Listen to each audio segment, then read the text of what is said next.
Issa Rae is a great example of what happens when you're brave enough to take that great idea you have and just do it.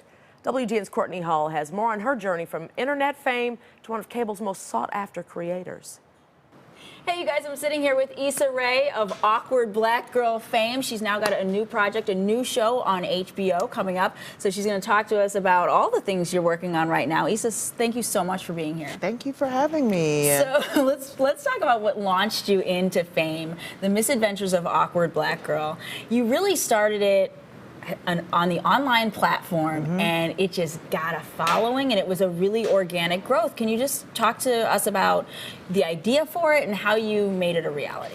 Yeah, for me, it started in, like, when I was super broke in New York, and I was just, you know, kind of down. I'm a very shy, like, introverted person, and I kept on thinking about, like, going to all these networking events and, you know, and keep breaking into the industry. It's about who you know. And always feeling like socially uncomfortable, and then thinking about like that. I was watching a lot of Curb Your Enthusiasm and The Office. That's and all what it those reminds shows. me of. It reminds me of Curb Your Enthusiasm with a young black girl. High compliment. But yeah, I would watch those shows and be like, this is my kind of humor, but I see like no black people in here. Yeah.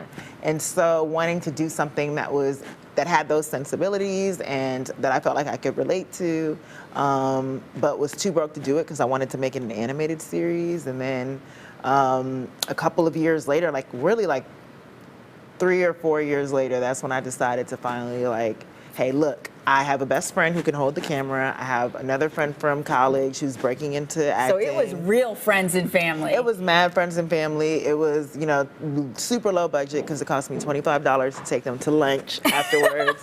Friend, how are we gonna go get cornrows now? Why did you change it? Oh, it was Black History Month. Is that how your ancestors wore it? Situations like these make me angry and uncomfortable.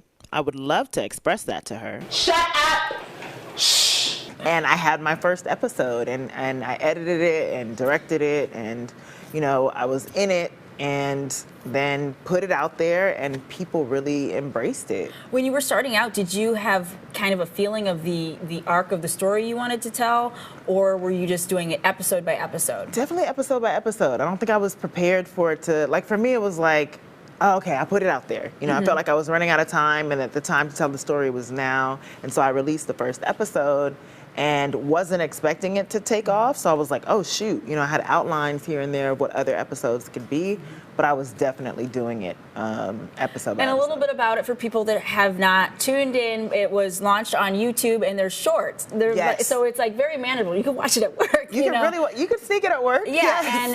and they really touch on a lot of relatable issues. Is that why you think so many people just like love to just click on it and just really? I think so. I think because a lot of the shows are set in the work environment too, and then we tackle things like, what do you do when you're in the hallway and you see the same person multiple times? Do you have to say hi every time? And do you have to make eye contact? Things like that. That's what makes it so Larry David-esque, yeah, you know? I mean, it's just those moments are things that we all go through and all have questions about. And then even just being on the black girl aspect, like dealing with hair and dealing with, you know, image issues and so many inappropriate microaggressive questions. Right, it's something that we, you know, talk about with our friends, like, but it's not been tackled on TV or on a web series or anything like that before. Yeah. So before we spend too much time on that, let's talk about Insecure, your new series.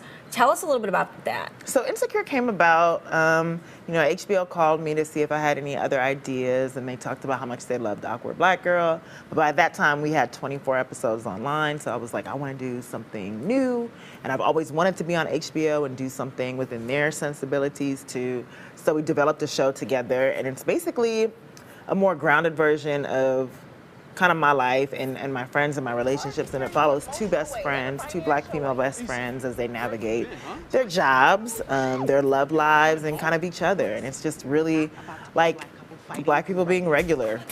And it was the success of Awkward Black Girl that really, Awkward Black Girl had something like 23 million people watching it, and it was the success of that caught the eye of some big names, Larry Wilmore, yes, Shonda Rhimes. They all love it, and so that you've teamed up with Larry Wilmore to do Insecure. Yes, absolutely. So after I sold the show to HBO, they were like, "You need a showrunner." Okay.